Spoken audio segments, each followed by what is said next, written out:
আল্লাহকে আল্লাহ বলে নবীকে নবী বলে ইমানের কালেমাটা পড়ে নিলে এই পড়ে নিবার পরে জীবনে 120টা লড়াই করেছিল হকের পক্ষে দাঁড়িয়ে অন্যায়ের বিরুদ্ধে সন্ত্রাসের বিরুদ্ধে জালিমের বিরুদ্ধে স্বৈরাচারীদের বিরুদ্ধে 120টা লড়াইয়ের মধ্যে 120টা লড়াইয়ে খালিদ বিন ওলীদের নেতৃত্ব দিয়েছিল ওই 120টা লড়াইয়ে খালিদ বিন ওলীদ জয় হয়েছিল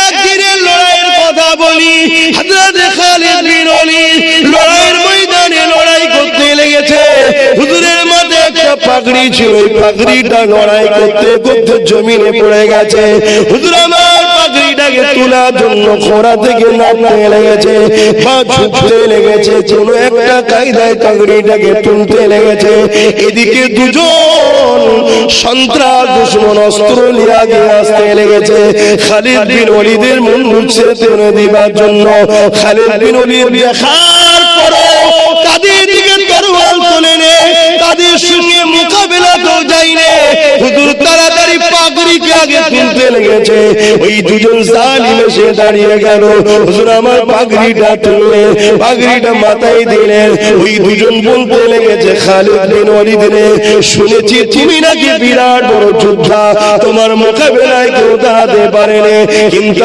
আজ অবাক হয়ে গেলাম একটা পাগড়ি পড়ে গেছে ওটাকে তুলতে চাইছো অথচ যুদ্ধের ময়দানে ছেলে যদিও কেটে যায় তাকাবার সময় নেই ভাই যদি কেটে যায় তাকাবার সময় নেই কেন তাকাতে গেলে নিজের ধরটা উড়ে যাবে আমরা তো তোমাকে মেরেই দিতাম কিন্তু তুমি নিজের জানের মায়া না করে পাগড়ি তোলাতে ব্যস্ত রয়েছো কিসে তুমি যুদ্ধের কৌশল বোঝো খালিদ বিন ওলীদ বললেন তোরা আমাকে কি বলতে চাইছিস তারা বলতে লেগেছে আমরা তো তোমাকে মেরেই দিতাম খালিদ বিন ওলীদ বলছে ওইটাই তো যুদ্ধের কৌশল আমার তোরা বলছে মেরেই দিতাম মারতে কেন পারলি না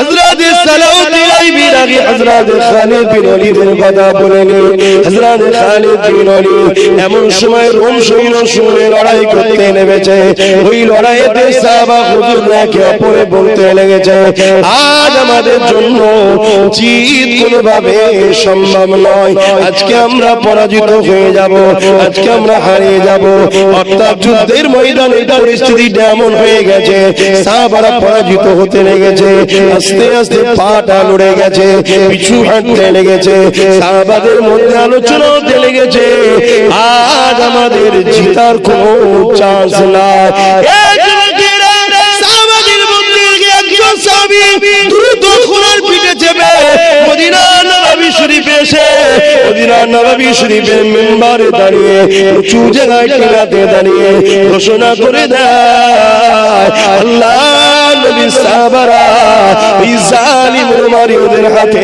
পরাজিত হতে লেগেছে এই কথা যখন শুনে সমস্ত মদিনা মানুষেরা তারা সব যে যার মতো করে রওনা দিয়েছে বেরিয়ে পড়েছে সাহাবাদের পাশে দাঁড়াবে বলে আর ঘোড়া নিয়ে রওনা দিয়ে দিয়েছে কিন্তু এই আওয়াজটা খালিদ বিন ওলীদের স্ত্রীর কানে পৌঁছে যায় তিনিও রওনা দিয়ে দিয়েছে ঘোড়ার পিঠে চেপে বুরখা নিকাব থেকে রওনা দিয়ে দিয়েছে এই যুবকেরা কিন্তু সাহাবাদের মধ্যে থেকে অবাক হয়ে যায় বড় দ্রুতই ঘোড়াটা ছুটছে নিশ্চয়ই কোনো জাসুস থাকতে পারে যুদ্ধের ময়দানে ঘোড়াটা পৌঁছে গেল খালিদ বিন ওলীদের চতুর্দিকে ঘুরতে লেগেছে খালিদ বিন ওলীদ হাতে ঢাল এক হাতে জালিমদের বিরুদ্ধে মোকাবেলা করছে এমন সময় বোরখা পরা নিকাব পরা মহিলাটা খালিদ বিন ওলীদের ঘোড়ার পিছু আশপাশে ঘুরতে লেগেছে খালিদ বিন ওলীদ ভাবতে লেগেছে আমাকে বড় টার্গেট মনে করা হয়েছে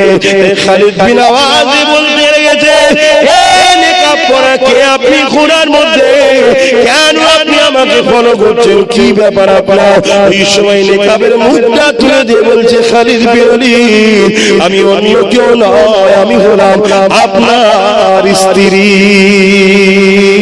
কি ব্যাপার এই যুদ্ধের ময়দানে স্ত্রী দখল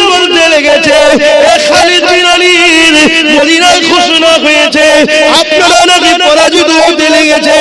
খালিদ বিন ওয়ালিদ বলছে হ্যাঁ আমরা আজকে মনে হয় জিততে পারবো না। ওই সময় স্ত্রী বলেছে আমার কানে যখন আওয়াজটা গেছে আমি অবাক হয়ে যাই, আমার স্বামী যে যুদ্ধে আছে যার নাম আল্লাহ দিয়েছে সাইফুল্লাহ, আল্লাহ তরওয়ার বলে খিতাব দিয়েছে, সে থাকা অবস্থায় হারে কি করে? আমি বড় তালাশ করতে লাগলাম কি কারণে হারে। এই খুঁজতে খুঁজতে আপনার এই টুপিটা আমি পেয়েছি, অর্থাৎ খালিদ বিন ওয়ালিদের পাগড়ির ভেতরে একটা টুপি থাকতো, এই টুপিটা আমি পেয়েছি। এই টুপিটাই হলো আপনার পরাজিতের কারণ। হচ্ছে খালিদ বিন ওয়ালিদের চোখ দিয়ে পানি বেরিয়ে যায়, পাগড়ি খানা খুলে টুপিটাকে যেই মাথায় দিয়ে পাগড়ি বলে বিসমিল্লাহ বলে আবার নেমেছে। সারা যুদ্ধকে আল্লাহ পাক আবার জিতিয়ে দেয়। আরো জোরে বলুন সুবহান।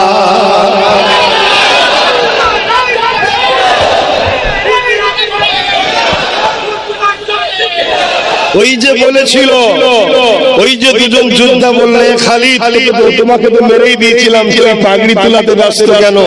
আর খালিদ বিন ওয়ালিদ কি বলেছিল? তুই মারলি না কেন? এই যে মারতে পারলি না, এই কারিজমাটা এই পাগড়িতেই আছে। জোরে বলুন সুবহানাল্লাহ। কি ছিল? খালিদ বিন ওয়ালিদকে আল্লাহ নবী একটা দাড়ি মুবারক দিয়েছিল, ওই দাড়িটাকে উনি কোথায় রাখবে? টুপি সবার উপরে থাকে, সম্মানের জিনিস টুপিতে বেঁধে রেখে দিয়েছিল। যখনই যুদ্ধে যেত ওই টুপিটা মাথায় দিয়ে পাগড়ি পরত, নবীর দাড়ির বরকতে খালিদ বিন ওয়ালিদ কামিয়াবি হয়ে যেত। জোরে বলুন সুবহানাল্লাহ। চেনেন খালিদ বিন ওয়ালিদ? হ্যাঁ, উহুদের ময়দানে আল্লাহ নবীর বিরুদ্ধে লড়াই করতে এসেছিল। উহুদের ময়দানে আল্লাহ নবীর বিরুদ্ধে লড়াই করতে এসেছিল। খালিদ বিন ওয়ালিদের নেতৃত্বে 70 জন সাহাবা হুজুরের উপরে শহীদ হয়ে গেছে। এত বড় যোদ্ধা ছিল। কিন্তু উহুদের ময়দানে একটা ঘটনা ঘটেছিল। ওই ঘটনা খালিদ বিন ওয়ালিদের দিলকে বড্ড লাড়িয়ে দিয়েছে। আর ওই লাড়ানোতে পুরো 100 ডিগ্রি পুরো চেঞ্জ হয়ে যে মোহাম্মদ মুস্তাফার গোলাম হয়ে গেছে। জোরে বলুন সুবহানাল্লাহ।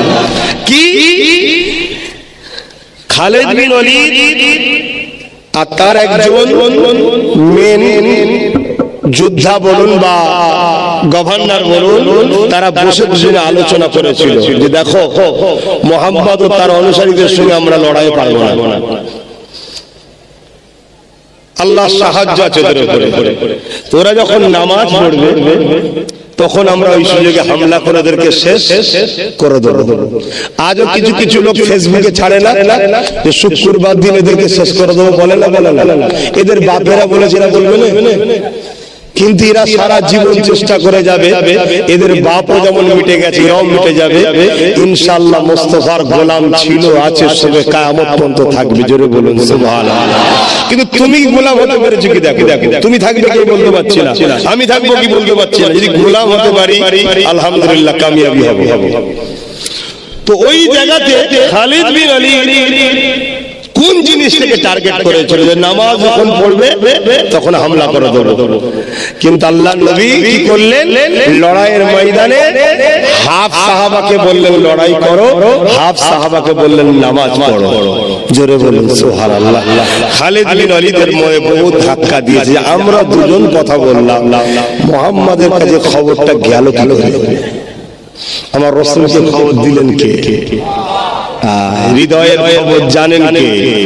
সৃষ্টিকর্তা আল্লাহ।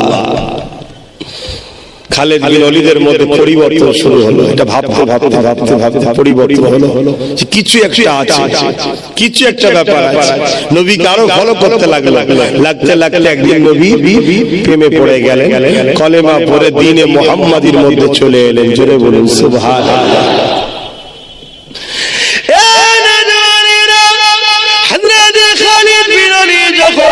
আল্লাহকে আল্লাহ বলে নবীকে নবী বলে ইমানের কালেমাটা পড়ে নিলেন।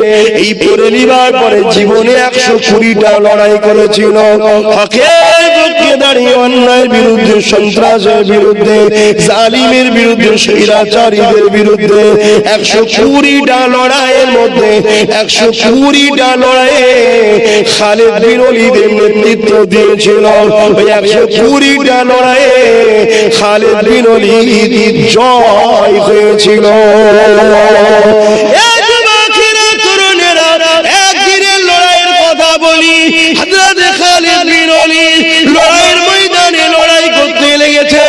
হুজুরের মাথায় একটা পাগড়ি ছিল, এই পাগড়িটা লড়াই করতে করতে জমিনে পড়ে গেছে। হুজুর আমার পাগড়িটাকে তোলার জন্য খোঁড়া থেকে নামতে লেগেছে বা ঝুঁকতে লেগেছে, কোনো একটা কায়দায় পাগড়িটাকে তুলতে লেগেছে। এদিকে দুজন সন্ত্রাস দুশমন অস্ত্র নিয়ে আগে আসতে লেগেছে খালিদ বিন ওয়ালিদের মন মুছে তুলে দিবার জন্য। খালিদ বিন ওয়ালিদ দেখার পরে তাদের দিকে তরোয়াল তুলে নে, তাদের সঙ্গে মোকাবেলা তো যায়নি। হুজুর তাড়াতাড়ি পাগড়িকে আগে তুলতে লেগেছে, ওই দুজন জালিম এসে দাঁড়িয়ে গেল। হুজুর আমার পাগড়িটা তুললে, পাগড়িটা মাথায় দিলেন। ওই দুজন বলতে লেগেছে খালিদ বিন ওয়ালিদ রে, শুনেছি তুমি নাকি বিরাট বড় যোদ্ধা, তোমার মোকাবেলায় কেউ দাঁড়াতে পারেনি, কিন্তু আজ অবাক হয়ে গেলাম, একটা পাগড়ি পড়ে গেছে ওটাকে তুলতে চাইছো, অথচ যুদ্ধের ময়দানে ছেলে যদিও কেটে যায় তাকাবার সময় নেই, ভাই যদি কেটে যায় তাকাবার সময় নেই, কেন তাকাতে গেলে নিজের ধরটা উড়ে যাবে। আমরা তো তোমাকে মেরেই দিতাম, কিন্তু তুমি নিজের জানের ময়া না করে পাগড়ি তোলাতে ব্যস্ত রয়েছো কিসে? তুমি যুদ্ধের কৌশল বোঝো। খালিদ বিন ওয়ালিদ বললেন, তোরা আমাকে কি বলতে চাইছি? তারা বলতে লেগেছে আমরা তো তোমাকে মেরেই দিতাম। খালিদ বিন ওয়ালিদ বলছে ওইটাই তো যুদ্ধের কৌশল আমার, তোরা বলছে মেরেই দিতাম, মারতে কেন পারলি না? তোরা তো বলছিস মেরেই দিতাম, তো মারতে পারতিস। এই যে মারতে পারলি না, দাঁড়িয়ে গেলি, এটাই হচ্ছে খালিদ বিন ওয়ালিদের কৃতিত্ব। জোরে বলুন সুবহানাল্লাহ। তারা বুঝতে পারলো না ব্যাপারটা কি। শুনবেন আপনারা? তোটাও যদি আমার কপালে আল্লাহ লিখে রাখে কেউ কিছু করতে, সব কিসমতের ব্যাপার। কিন্তু তুমি জন্মেছো হকের পক্ষে থাকতে হবে, ইনসাফের পক্ষে থাকতে হবে, গরিবের পক্ষে থাকতে হবে, মানবতার পক্ষে থাকতে হবে, মানব বন্ধনের খাতিরে থাকতে হবে, রাষ্ট্রকে প্যার করে রাষ্ট্রের পক্ষে থাকতে হবে। এটা তোমার কাজ। আমাদের কওমের অনেক ছেলেরা জানেও না রাষ্ট্র প্রেম করা নেকির কাজ, সওয়াবের কাজ। জানি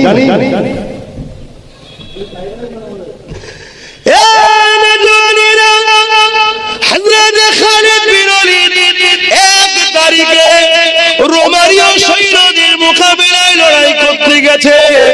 রোম সাম্রাজ্য বিরাট ক্ষমতাশালী তখনকার সময়েতে। এখন যেমন আমেরিকা পৃথিবীর দাদা, তবে আজকে তারিখে আমেরিকা কিন্তু দাদা নাই। কে দাদা তোমরা কি জানো কি জানি না, তবে আমি জানি এখন কে দাদা জানেন তো নাকি? আমেরিকা এখন তাদের শিশু হয়ে গেছে, যা কোথেকে বলবো না। তখন রোমের বিরুদ্ধে যখন লড়াই করতে নেমেছে, রোমানীয় সৈন্যরা বিরাট বড় বড় যোদ্ধা তখন ছিল। খালিদ বিন ওয়ালিদ এবং সাহাবা হুজুররা লড়াই করতে নেমেছে। এই লড়াইয়ের সময় দেখা যায় এ যুবক শোনো গো শোনো, তোমার আমার হিরো কারা শোনো গো, তোমার আমার নেতৃত্ব দেবে কারা শোনো গো। আজ মুসলমানের ছেলেদের হৃদয়টা খোলো, এদের হৃদয়ে একটা করে হিরো রয়েছে, তার হৃদয়ে যে রয়েছে কেউ চোর হবে, কেউ ফ্রডকারী হবে, কেউ চিটিং হবে, কেউ প্রতারণাকারী হবে। আমাদের ছেলেদের হৃদয়ে এরা হিরো হয়ে দাঁড়িয়েছে। তবে শোনো শোনো শোনো, আমার হৃদয়ে যিনি হিরো তিনি অন্য কেউ নয়, আমার হিরো হলো হযরত ওমর ফারুক। আর তোমাদের হিরো কে? কারো শাহরুখ খান ঢুকেছে, কারো সালমান খান ঢুকেছে, এইসব বদমাইশ করে এই শুনছেন না? শোনো, এরা অ্যাড দেয়, ধোকাবাজি করে না? কে অ্যাড দিচ্ছে গুটকা খেলে নাকি কি হবে, গুটকা খেলে গুটকা কথা বলে, ছেলেরা মানুষের উপকার করে না ক্ষতি করে। সে তো মোটা অঙ্কের টাকা চলে গেল, ধোকাবাজি হচ্ছে না, হয় না? এইসব ধোকাবাজদের যদি আমাদের ছেলেরা মডেল করে তোদের কপাল ফাটবে না? আমার কথা কি খারাপ লাগছে? গায়ে লেগে গেছে নাকি? হুজুর কি বলছে? সুধরে যাওয়া এখনো সময় আছে, এখনো সন্ধ্যা হতে অনেক বাকি, কিন্তু অন্ধকারে হাতড়ে মরে যাবে। দিনের বেলা কাজ করে সুধরে যাবে।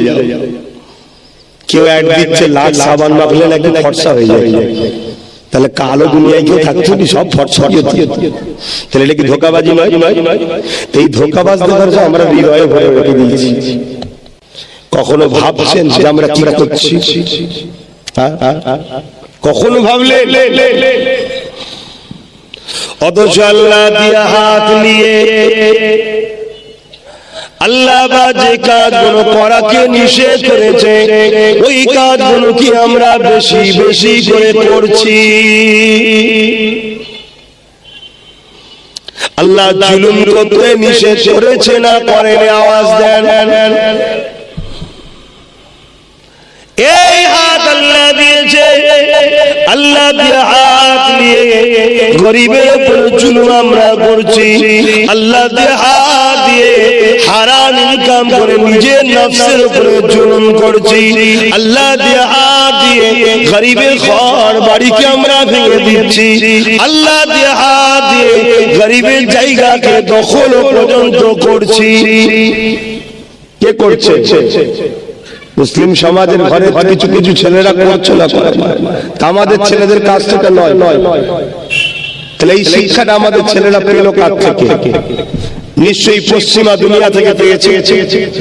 কেন? এ কাজ তো আমার ঘরের নয়, এ কালচার তো আমার ধর্মের নয়। তাহলে আমার ঘরের ছেলেটা শিখলো কাছ থেকে? তাহলে খারাপ সহবতে বসে, খারাপ জায়গায় বসে। তাই তো আমরা এসে আমাদের ছেলেদেরকে বোঝাই যে তোদের বন্ধু ওগুলো নয় যাদের পিছনে ঘুরছিস। শুধু তোর যৌবনটাকে চুষে নেবে, তোর অর্থটাকে চুষে নেবে, তোর তাকতটাকে চুষে নেবে, তোকে আস্তে আস্তে ঈমানটাকে লুটে নিয়ে বেঈমান বানিয়ে দেবে। দিবার পরে আজ যেমন প্যালেস্টাইনে কাটছে, কাল তোকেও কাটবে। তা আমি তো আমার পরিবারকে বুঝাতে এসেছি, কিন্তু আমার পরিবারের কিছু কিছু ছেলে এত বাজে হয়ে গেছে তারা ধরা পর্যন্ত দেয় না। ওজন দূর থেকেও যদি কানে একটু শোনে তাও নয় জানতাম। আবার জলসাগুলো আজকাল মেলা করে ফেলেছে, ওখানে কান আর দিমাগ এক জায়গায় থাকে, দুটো আলাদা কাজ করে না। ব্রেন যদি অন্যদিকে থাকে কানে পাশেও কথা বললে শোনা যায়, কাছাকাছিও শোনা যায়, ব্রেন অন্যদিকে থাকে। আসো আমার কওমের মানুষেরা, এটা একটা ধর্মসভা, তাই আমার ধর্মের মানুষকে বলি আল্লাহ দুটো হাত দিয়েছে হালাল ইনকাম করার জন্য। আল্লাহ দুটো হাত দিয়েছে মা বাপের খেদমত করার জন্য। আল্লাহ দুটো হাত দিয়েছে গরিবকে সাহায্য করার জন্য। আল্লাহ দুটো হাত দিয়েছে মসজিদ মাদ্রাসা নির্মাণ করার জন্য। আল্লাহ দুটো হাত দিয়েছে একে অপরকে মুসাফা করার জন্য। আল্লাহ দুটো হাত দিয়েছে এই হাত দিয়ে অন্যায়ের বিরুদ্ধে লড়াই করে নারী সত্যকে প্রতিষ্ঠিত করার জন্য। আরো জোরে বলুন না সুবহানাল্লাহ। এই সমাজে অনেক লোকের আমরা দেখেছি হাত নাই। আচ্ছা না, আচ্ছা আপনার হাত যদি না দিতে বিক্রি করতে পারতেন? আচ্ছা এখনো আল্লাহর কেটে লিবার ক্ষমতা আছে না? হ্যাঁ পারে। একটা ছোট্ট ফুসকুড়ি হবে, ডাক্তার দেখাবে, ডাক্তার বলবে এটা এক ধরনের রোগ, এর একটা শ্বাস পচন ভেতর দিকে যাচ্ছে, একটু আগে থেকে কাটতে হবে, কবজি কাটি। কিছুদিন যেতে না যেতে টাটা চামার ডাক্তারের কাছে যাবে, বলবেন ওই ভাইরাসটা একটু ঢুকে গেছে, কোনায় বন্ধ কাটবে। সমাজে ঘটে। এগুলো কেন ঘটে? আমাদেরকে শিক্ষা দিবার জন্য। কিন্তু আমরা এগুলো থেকে শিক্ষা নিই না, আমরা মনে করি পেয়ে গেছি, আবার কেটে কাটবে, কেটে নিতে পারে। এমন একটা অ্যাক্সিডেন্ট হবে, দেখা যাবে হাত দুটি গাড়ির মধ্যে রয়েছে, হাতের উপরে পড়েছে, দুটো হাতি কেটে চলে গেছে। ভয় ভয় ভয়, যদি তুমি ইমানদার হও। কারণ আমি ধর্ম সভায় এসেছি ভাই, আমি মুসলমান, ইসলামের অনুসারীদের ঘরে ঘরে শোনাতে এসেছি। যদি তুমি বিশ্বাসী হও কোরআন সত্য, বিশ্বাস যদি হও মুহাম্মদ রাসূল আল্লাহর আখেরি মেসেঞ্জার, বিশ্বাস যদি করো আল্লাহ আছে, বিশ্বাস যদি করো কবর আছে, বিশ্বাস যদি করো সুম্মা নুফিকা উখরা ফাইযাকুম কিয়ামুন ইয়ানজিরুন, আবার একজন উঠানো হবে মৃত্যুর পর বিচারের দিন, যদি বিশ্বাস তুমি করো জাহান্নাম আছে জান্নাত আছে, তো নিজের লাইফ স্টাইলকে পরিবর্তন করো। এই লাইফ তোমাকে দুনিয়াতেও বরবাদ করছে, এই লাইফ তোমার আখিরাতেও ধ্বংস করছে। একটা লোক এখানে বলতে পারবেন না যে আমি শান্তিতে আছি, পারবেন না। যত যেই হোক না কেন,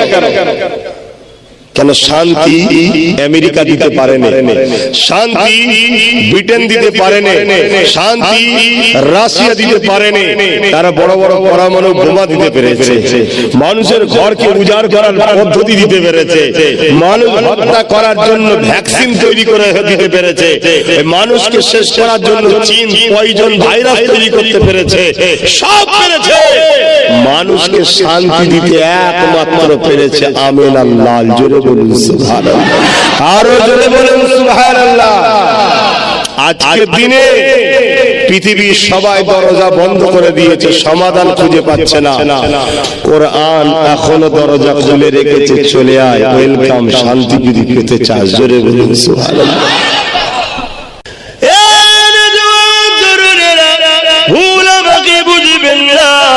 এসেছি পেটের জ্বালাতে নয়, মনে রেখে দেবে আল্লাহ আমাকে এমন একটা ঘরে জন্ম দিয়েছে, প্রতিদিন যদি ঘর থেকে বাইরেটা বেরিয়ে বসি, নিজের খানকায় শুধু বসে থাকবো দরবারে, মাসটা গেলে যত কমই হোক 2 থেকে 3 লক্ষ টাকা আল্লাহ দেবে।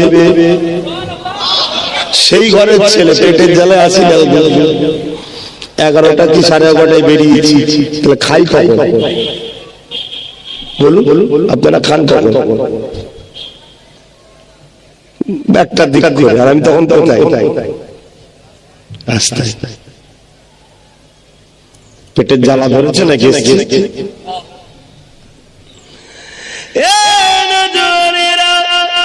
তাহলে কেন এসেছেন, কি জন্য এসেছি শুনে রেখে দাও।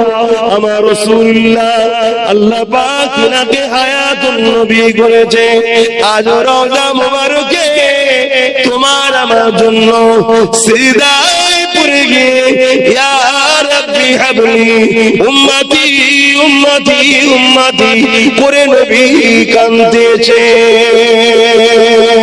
সেই নবীর উম্মত উম্মতি তোমরা আমি একে অপর মিলে বুঝাতে এসেছি, যাতে করে তোমার জিন্দেগিটা কামিয়াবির রাস্তা দিয়ে আসে, তোমার দুনিয়াটা খুশিময় হয়, তোমার সংসারটায় শান্তি আসে, তোমার গরিবিটা দূর হয়ে যায়, তোমাদের সমাজে শিক্ষাটাতে বিকাশ ঘটে, যাতে করে জালিম স্বৈরাচারী শাসকগুলো তোমাদের ঘরে খাঁচাই পরে গোলাম না বানাতে পারে।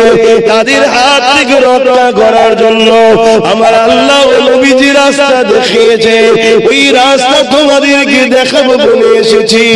এই যুবকেরা, তুমিরা বাপেরা, এই জিন্দেগিকে পরিবর্তন করো। পৃথিবীর জমিনে যদি কোনো মানুষ শান্তি পেতে চায়, তার উচিত হবে আমিনা আল্লাহকে নিজের জিন্দেগিতে মডেল বানানো। কেননা কায়নাতের স্রষ্টা আল্লাহ তিনি জানিয়ে দিয়েছেন, লাকাদ কানা লাকুম ফি রাসূলিল্লাহি উসওয়াতুন হাসানা। এ দুনিয়া মানুষেরা, আমি আল্লাহ তোমাদের জন্য আমার বন্ধু মুহাম্মদ রাসূলকে মানুষের জন্য মডেল করে পাঠিয়েছি। আরো জোরে বলুন সুবহান। তুমি কি জামা পরে আসছো ওটা আমি এখন বলতে এসেছি। তুমি কি জামা পরে এসেছো, প্যান্ট শার্ট আছে না মাথায় টুপি আছে, ওটা আমি বলতে এখন এসে ওর থেকে বড় বড় রোগ আমাদের মধ্যে ঢুকে বসে আছে, ওর থেকে বড় বড় রোগ আমাদের মধ্যে ঢুকে বসে আছে, শান্তি পাচ্ছি। ডাক্তারখানাগুলো ভরে যাচ্ছে, কি করে হচ্ছে না? ওষুধের দোকান গ্রামে গঞ্জে পাড়ায় শহরে নগরে ভরে যাচ্ছে। আর রোগও আল্লাহ দয়ায় এক এক বছর এক একটা কোয়ালিটির রোগ বাড়ছে। অসুবিধা হচ্ছে, বাপ মানুষ করলো, বাপ খাওয়ালো, বাপ বড় করলো, আর করলো বড় হয়েছে। তুমি যদি শ্বশুরকে আব্বা বলে আর বাপকে যদি বিয়ে বলো, তোমার বাপ খুশি হবে না বেজার হবে? তোমারই তো সেই বাপ নাকি? বাপের কিন্তু তুমি আমি কেউ যাই, আমি তুমি কি বাপের সৃষ্টি নাকি? সৃষ্টি তো আল্লাহ। বাপ যদি দুঃখ পায়, মা যদি দুঃখ পায়, তাহলে যিনি সৃষ্টিকর্তা তিনি কি পছন্দ করবে? তিনি আর নারাজ হলে, তিনি আর বিরোধী হলে, তাহলে তিনি কোন সা ভুল কথা বলছেন? কথা মাথায় ঢুকছে? স্বার্থপর তো নিজের বেলায় খুব ভালো অঙ্গ করতে শিখি। কে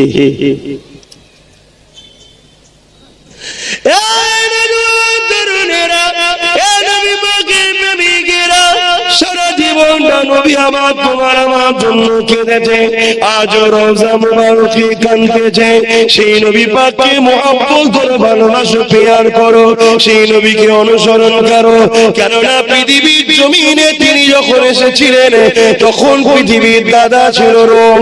ওই রোমের চরিত্র কেমন ছিল জানো? ওই রোমে যারা শাসক ছিল, ওই রোমে যারা ক্ষমতাশালী ছিল, ওই রোমের যারা অর্থশালী পুঁজিবাদী ছিল, তারা বড় বড় স্টেডিয়াম তৈরি করে গরিবের ঘরের ছেলেদের ঘরে ওই গ্যালারির মধ্যে লাগিয়ে দিয়ে সেখানে বাঘ ছেড়ে দিত। আর গরিবের ছেলেগুলো জানকে বাঁচাবার জন্য বাঘের সাথে বাধ্য হয়ে লড়তো। কতক্ষণ টিকে থাকবে লড়াইয়ে? টিকে থাকতে পারত না। গরিবের ছেলেগুলো বাঘের থাবাতে মারা যেত, তারা শেষ হয়ে যেত। আর সভ্যতার নামে অসভ্যতা গুলো তারা বসে বসে হাততালি দিয়ে মজা নিত। এই ছিল পৃথিবীর দাদাদের চরিত্র। এ যুবকেরা, এ নবী পাকের প্রেমিকেরা, তুমি আজ আমার নবী থেকে দূরে সরে যাচ্ছ। কেননা তুমি ধর্মকে সহজে পেয়েছো। তোমার বাপ ছিল নবীর গোলাম, তোমার মা ছিল নবীর গোলাম, তোমার দাদা দাদি মুহাম্মদ রাসূলের প্রেমিক ছিল, তাই সহজে পেয়েছো। তাই তোমার আমার কাছে দ্বীন ইসলামের গুরুত্ব কমছে। কিন্তু মনে রেখে দিও, আজকের তারিখে গুগলে সার্চ করো, পৃথিবীতে সব থেকে যে যে দেশে ইসলাম দ্রুত বাড়ছে সেই দেশগুলোর নামের তালিকার মধ্যে তিনটে দেশের নাম সবার উপরে রয়েছে। শুনে রেখে দাও, নাম্বার 1 হলো ব্রিটেন, নাম্বার 2 হলো আমেরিকা, নাম্বার 3 হলো ফ্রান্স। এই পৃথিবীতে তিনটে দেশে সব থেকে দ্রুত নবী মুহাম্মদের প্রেমিক বেড়ে যাচ্ছে। আরো জোরে বলুন সুবহান।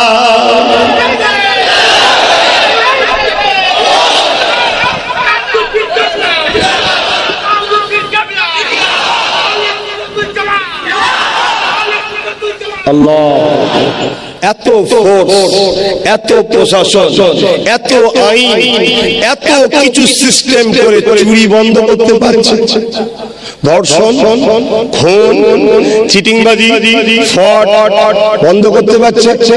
আমাদের থেকেও কঠিন জঘন্য হয়ে আছে আমেরিকা। প্রতি সেকেন্ডে সেকেন্ডে ধর্ষণ হয়, প্রতি সেকেন্ডে খুন হয়, প্রতি সেকেন্ডে নারীদের উপরে জুলুম হয়। এমনকি নিজের বাপের হাত থেকে বেটি রেহাই পাচ্ছে না। তাই ওই শিক্ষিত সমাজের যুবক যুবতীরা এই সকল সমাজ থেকে মুক্তি পাওয়ার জন্য তারা গুগলে সার্চ করছে পৃথিবীর শ্রেষ্ঠ মহামানবকে। গুগল তাদেরকে জানাচ্ছে হযরত প্রফেট মুহাম্মদুর রাসূল। জোরে বলুন সুবহানাল্লাহ। দুনিয়া এখন গুগলের উপর নির্ভরশীল, তো তোর গুগলও মুহাম্মদ রাসূলের উপর নির্ভরশীল। জোরে বলুন সুবহানাল্লাহ। কিন্তু কপাল, সেই ঘরের ছেলে জন্ম হয়েছে আমরা, সেই নবীর মান্যওয়ালাদের ঘরে জন্ম হয়েছি। আমাদের দুর্দশা দেখেন, যত মূর্খ আমরা, যত গরিব আমরা, যত ঝগড়াই আমরা, যত জেলে আমরা, যত অত্যাচারে আমরা। কেন? তাহলে নিশ্চয়ই কারো হাতের পুতুল হয়ে গেছি আমরা। তারা আমাদেরকে নাচাচ্ছে, খেলাচ্ছে, কাজ করাচ্ছে, আর যখন ধরা পড়ি হাত ঝেড়ে লাই ফাঁসি আমরা। কথা বুঝছেন না? আমি আমার বাপ, আমার ভাই, আমার মাকে বাঁচাতে এসেছি, শুনবেন না? কিন্তু হালত তো খুব খারাপ, মন মনে খুব খারাপ। খিদে পেয়ে গেছে। অনেকে বলে খেলে বাঁচে, কিন্তু না, খেলেই তাড়াতাড়ি মরে। আজকের দিনে কি খাবে, কি খাবেন বলুন তো? কোন খাদ্যটা আছে যেটা বিষ নেই? কি গো বলবেন তো? তাহলে বিষটা কারা দিচ্ছে? বলুন। আমরাই দিচ্ছি। মানে আমাদের মেন্টালিটিকে এমন তৈরি করে দিয়েছে বিষ ছাড়া চাষ হবে না। কিন্তু এই মেন্টালিটি তৈরি করলো কে? যে বিষ কোম্পানি তৈরি করেছে, সার তার কোটি কোটি টাকা প্রফিট হচ্ছে। সে কিন্তু বিষ দেওয়া ফল খায় কি দেশ?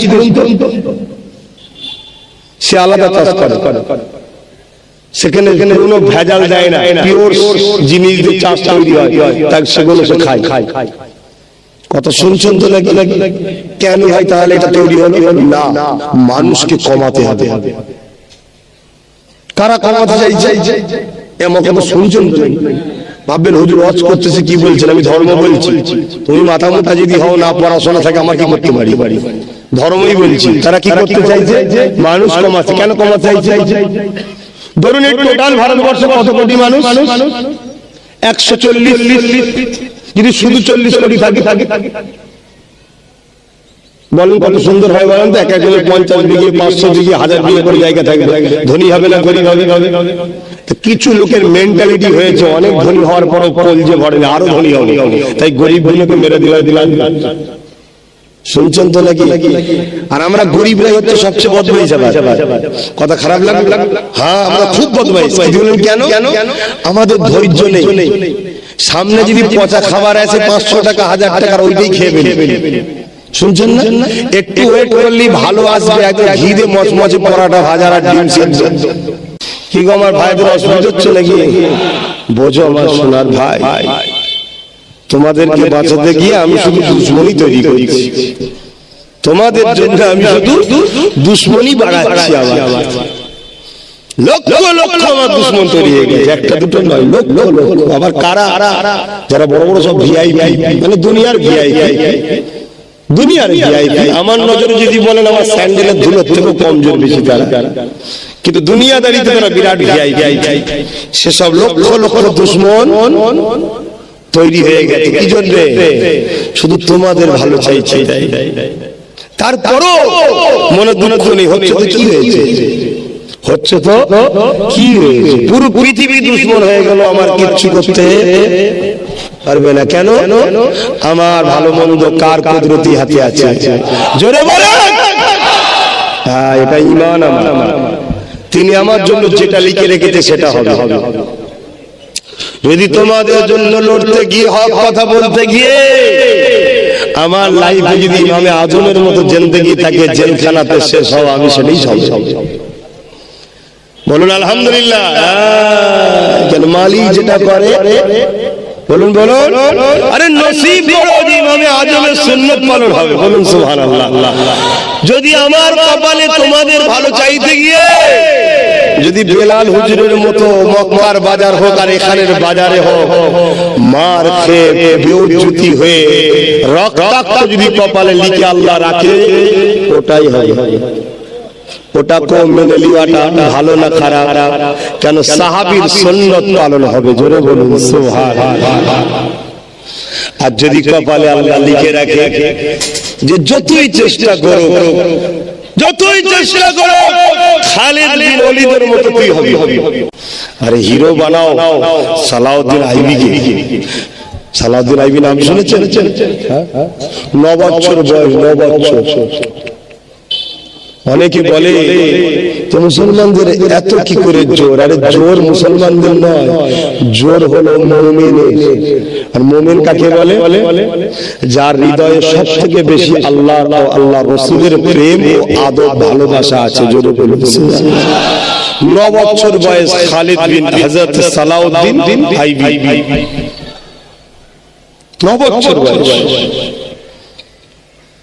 বাজারে গেছে, ফার্নিচারের সব মসজিদের মেহরাব ছিলেন, মেহরাব যার উপর দাঁড়িয়ে ইমামরা খুতবা দেয়, ওই মসজিদের মেহরাব ফার্নিচারে তৈরি হতো। এখন তো মানুষ ফার্নিচারের কাঠের দাম অনেক বেশি, তাই এখন পাথর মার্বেল দিয়ে করে দেয়। ফার্নিচারের কারুকার্য খুব ডিজাইন যারা দেখতে ভালো লাগে।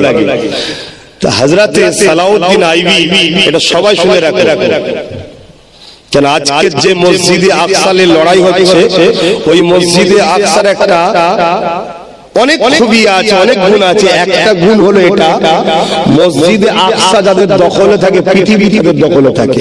বলুন সুবহানাল্লাহ। ওই জন্য কখনো কখনো মসজিদে আকসাকে আমেরিকা দখল করেছে, মানে খ্রিস্টানরা, কখনো কখনো ইহুদিরা দখল করেছে। কথা বুঝে আসছে? আবার বারবার আমাদের কিবলাকে আমাদের মহানায়করা বারবার ছাড়িয়ে এনেছে। বলুন সুবহানাল্লাহ। অ্যাকচুয়ালি কিবলাটা কাদের? আমাদের। কিন্তু ওর একটা গুণ আছে, মসজিদে আকসার একটা খুবই আছে, গুণ আছে। কি? মসজিদে আকসাকে যে দখলে রাখে, পৃথিবীতে তারা দখল করে। তো নতুন করে মসজিদে আকসাকে যারা দখল করতে চাইছে, তারা কারা? ইহুদি, ইসরায়েল। ইসরায়েল বলে কোনো দেশ নেই যাকে ইহুদি। কেন দখল করছে? ওরা জানে মসজিদে আকসাই দখল করি, পৃথিবী আমাদের গোলাম হবে। আর খেয়াল করে আপনারা জানেন কি জানি না, আমেরিকা কেউ ঘরের দরজা খুলতে গেলে বা কোনো কাজ করতে গেলে আজকের দিনে ওই ইহুদিদের পারমিশন নিতে হয়। আমাদের তো বাদ নয়, তুমি মানো চাই না মানো। শুনছো তো নাকি? হ্যাঁ, তুমি খবর আমার থেকে লাও। যদি বলো তোমরা তাহলে হুজুর মানুষ সব জানো, আমরা তো সবই জানি। আমরা 7 আসমানের উপরে কি আছে তাও জানি। কথা বুঝে আসছে? এখানে মসজিদ আকসা কোথায়, কটা সিঁড়ি আছে তাও জানি। কথা মাথায় ঢুকছে না? 7 আসমানের উপরে আল্লাহর যে আরশ আছে, আরশের কটা পায়া আছে তাও জানি। কেন জানি? আমরা আমেনার লালের ছাত্র, আমেনার লাল আমাদেরকে সব শিখিয়েছে। জোরে বলুন সুবহানাল্লাহ। শুধু কবর শিখায়নি আর আখিরাত শিখায়নি, দুনিয়া তো ইজ্জত আবরুর সাথে, ভালোবাসার সাথে বেঁচে থাকার রাস্তাও আমার রাসূল শিখিয়েছে। জোরে বলুন সুবহানাল্লাহ। ছেড়ে দিয়েছি, এটা আমাদের ব্যাড কপাল। আমরা রাসূল ছেড়ে দিয়েছি, এটা আমাদের নিজেদের ভুল। কিন্তু রাসূল সব দিয়েছে, আমরা নিতে পারিনি। এখনো সময় আছে আমার ঘরের যুবক, ফিরে আসো, ফিরে আসো। এই দুনিয়া তোমার হাতে আবার আসবে, এই ইজ্জত তুমি আবার পাবে, এই সম্মান তুমি আবার পাবে। আর তুমি যদি ফিরে আসতে পারো, এই জমিনের মুসলিম হোক আর অমুসলিম হোক, সব গরিবের পেটে ভাত হবে। তুমি যদি ফিরে আসতে পারো, এই জমিনের মুসলিম হোক আর অমুসলিম হোক, সব বেটিদের ইজ্জত বাঁচবে। তুমি যদি ফিরে আসতে পারো, এই জমিনের মুসলিম হোক আর অমুসলিম হোক, সব বাবা সম্মান পাবে। কেন? তোমার ইসলাম শিখিয়েছে বাপ মার পায়ের তলায় জান্নাত। তোমার ইসলাম শিখিয়েছে স্ত্রী ছাড়া অপর নারীর দিকে বুড়াই নজরে তাকালে এ চোখকে আল্লাহ জাহান্নামে দেবে। তুমি যদি ফিরে আসো, এ দেশও হাসবে, এ সমাজও হাসবে, পৃথিবী হাসবে, চাঁদও খুশিতে উঠবে, সূর্যও খুশিতে উঠবে, জীব জন্তুগুলো হাসতে শুরু করবে। কারণ আজকে অনেক হোটেলে বিভিন্ন পশুর মাংসের নামে জীব জন্তু যে কোনো খাওয়া নিষেধ, বাঁদরের পর্যন্ত গোস্তকে মিশিয়ে দেওয়া হচ্ছে। তুমি যদি ফিরে আসো, এই গাছপালা সবুজ গুলো বাঁচবে। তুমি নেই বলে পৃথিবী আগে হয়ে আছে। ইতিহাস বলছি, গল্প বলছি না।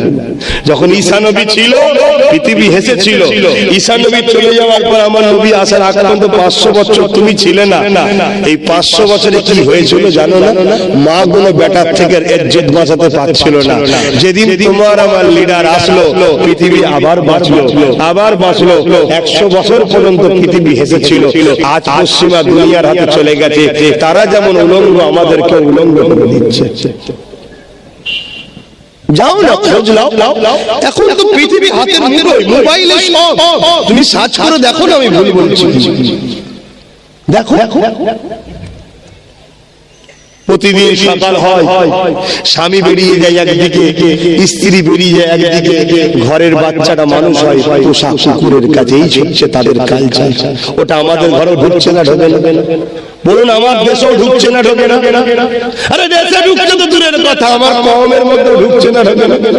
যে ছেলেটা সারা জীবন বড় হলো কুকুরের কাছে মানুষ হয়ে, সেই ছেলের ফসলটা কুকুরের মতো হবে না? হবে না? কুকুরের কাছে মা বলে বেটি বলে কিছু আছে? সমাজ উলঙ্গ হচ্ছে না? মাথায় ঢুকছে, কষ্ট হচ্ছে, তাহলে বাদ বাদ। ভাবো ভাবো, আমাদের ছেলেরা তো শুতেও জানে না, রাত্রি যে শোয় শুতেও জানে না।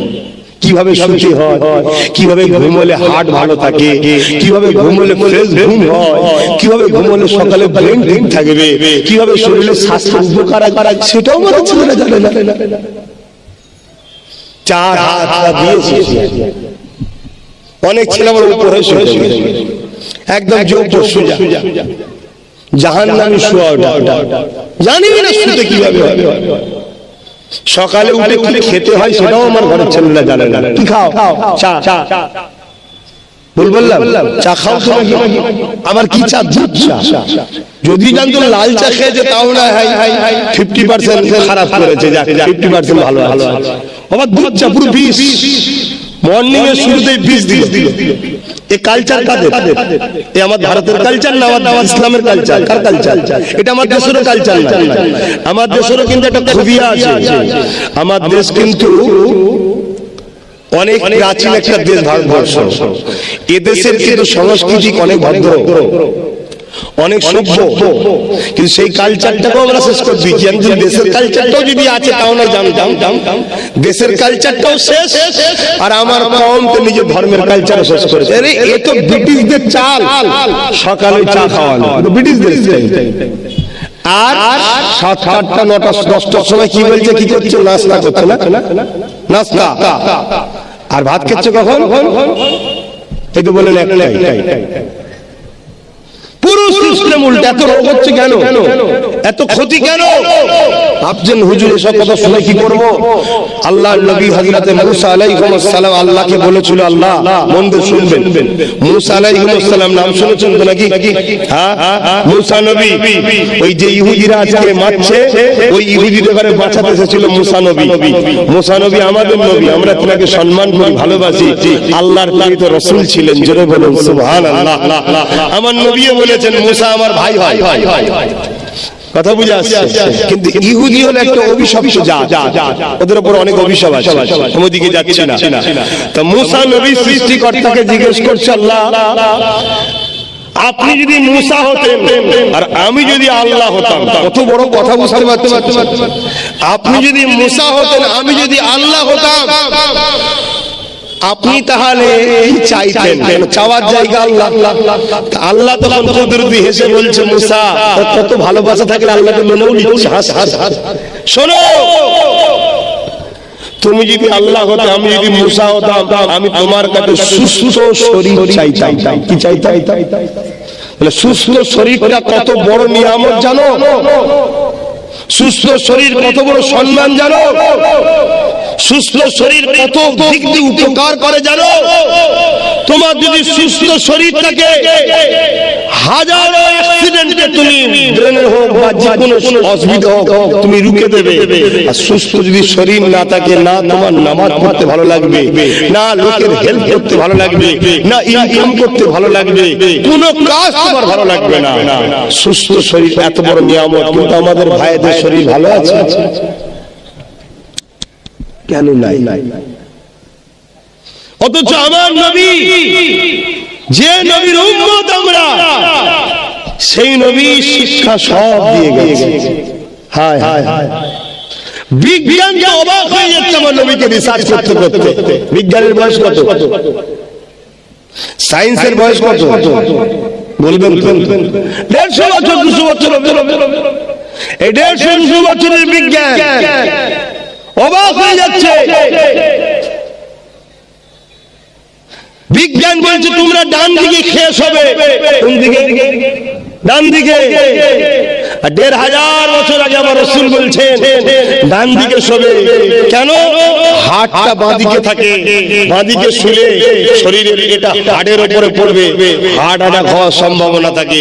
ডান দিকে শুলে হাড় ইজি থাকে, ফ্রি থাকে, হাতটা সুন্দর থাকে, ভালো থাকে, ঘুমও ভালো হবে, হাড় আটা হবে না। জোরে বলুন সুবহানাল্লাহ। ১৫০০ বছর আগে রাসূল বলে গেছে। একটার পর একটা রাসূল বলেছে জীবনে তোমরা দাঁড়িয়ে পানি পান করবে না। আমাদের ছেলেরা এখন দাঁড়িয়ে পান করে, কি স্টাইল? কি এটা? বলছে স্টাইল, এখন সব মডার্ন, এসব ফ্যাশন চলছে মডার্ন। কত ক্ষতি হয় জানো দাঁড়িয়ে পানি পান করে। যদি দেখাবার হতো তুমি কোন মেডিকেলের ভালো ডাক্তারের কাছে গিয়ে জিজ্ঞেস করবে এই যে গাঁটে টাটে সব যন্ত্রণা হয় বাড়ে কি জন্য? এই দাঁড়িয়ে পানি পান করা যে কত মারাত্মক রোগের কারণ বলার মতো নয়। ১৫০০ বছর আগে রাসূল বলে গেলেন তুমি বসে বসে পানি পান করবে। আজকের বিজ্ঞান বলতে বাধ্য হচ্ছে বসে পানি পান করো। জোরে বলুন সুবহানাল্লাহ। ১৫০০ বছর আগে নবী বললেন পুরুষরা ঘাটের উপরে কাপড় পরবে, নারীরা ঘাটের নিচু পরবে। এখন উল্টো হয়ে গেছে, পুরুষরা ঘাটের নিচু, নারীরা ঘাটের তো দূরের কথা একদম এতটা উপরে তুলে দিয়েছে। আরে কিছু তো নারী আছে তাদের কথার বাদ দেন, কিন্তু আমার কওমের কেউ যদি ঘাটের উপরে পড়ো হারাম, তোমাকে ঘাটের নিচে কাপড় পরতে হবে। শুনছো?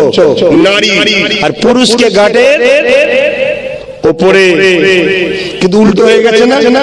কি হয়েছে না হয়নি? আমার আওয়াজ লাইন লাগিয়ে দিয়েছি, একটু বোঝো আমার ভাইরা। কেন? আজকের বিজ্ঞান রিসার্চ করছে কি যে পুরুষের সেক্সুয়াল হরমোনের যে শিরা, ওই শিরাটা গাঁটের উপরে থাকে,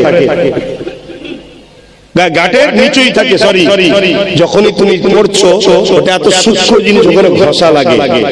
এই ঘষা লাগার জন্য বা হাওয়া ঠিকভাবে না পাওয়ার জন্য আস্তে আস্তে আস্তে আস্তে আস্তে আস্তে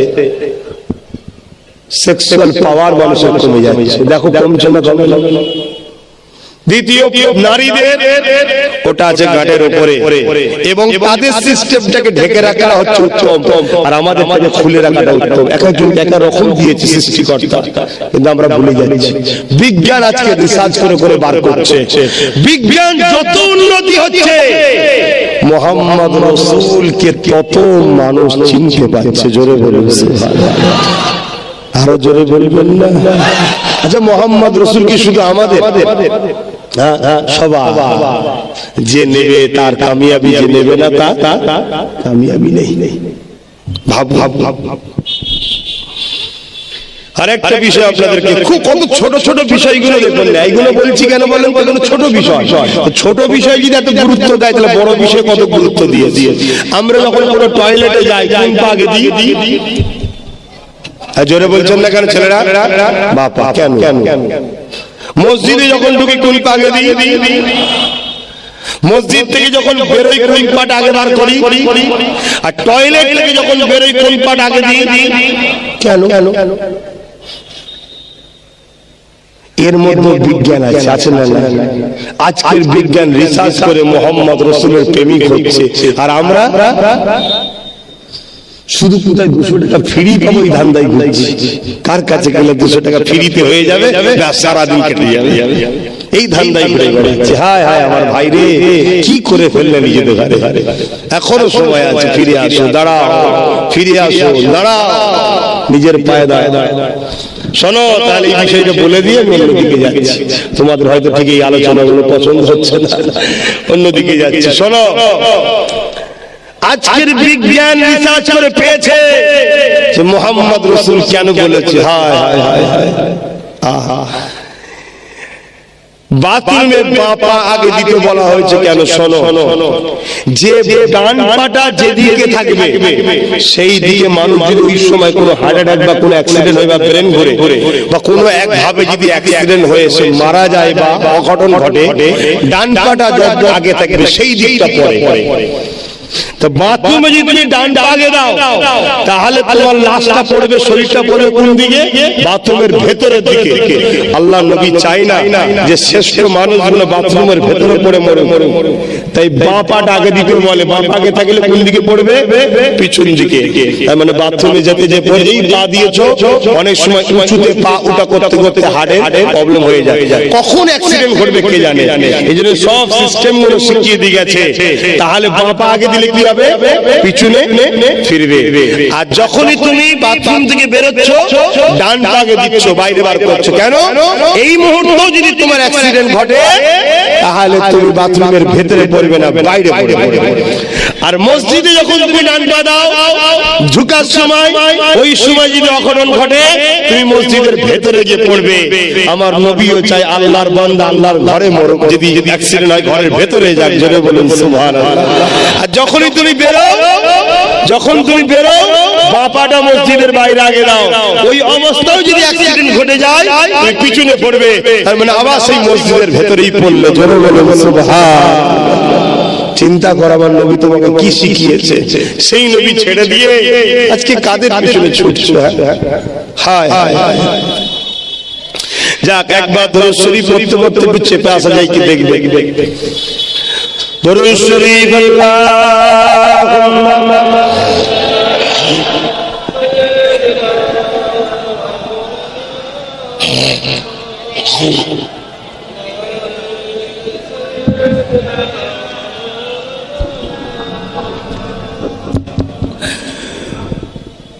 भाई एक भाषण। जो कोई गम सताए तो मदीना याद कर लेना। आरो जोरे बोलूं ना सुबहानाल्लाह। যদি কোন দুঃখ তোমাকে সাতায়, কষ্ট দেয়, কি याद করবে? মদিনা ওয়ালা কি, মদিনা কি याद করবে। जो कोई गम सताए तो मदीना याद कर लेना। ना दिल को चैन आए तो मदीना याद कर लेना। उम्र जिंदगी में दुख दिन भी आई जाती है। চলতে গিয়ে জিন্দগিতে তো দুঃখ এসেই যায়। কি কোনো না কোনো ক্ষেত্রে জিন্দগি নিয়ম এসে যায়। সমাধানটা কি? उम्र जिंदगी में गम के दिन भी आई जाती है। कभी लम्हा आए तो मदीना याद कर लेना। जो कोई गम आए तो मदीना याद कर लेना। सुना है मुसीबत में, सुना है मुसीबत में शाद कोई नहीं चलता। सुना है मुश्किलों में साथ कोई नहीं चलता।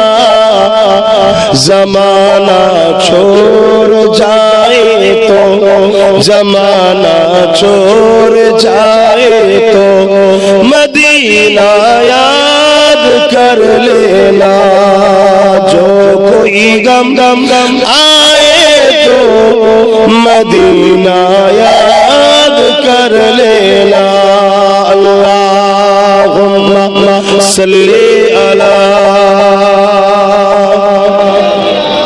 নবীর দেশে চলো না, জিয়ারতে ওই মদিনা, স্বপ্নে আমি দেখি সোনার মদিনা। ওগো নবীর দেশে চলো না, জিয়ারতে ওই মদিনা স্বপ্নে আমি দেখি সোনার মদিনা আমার নবী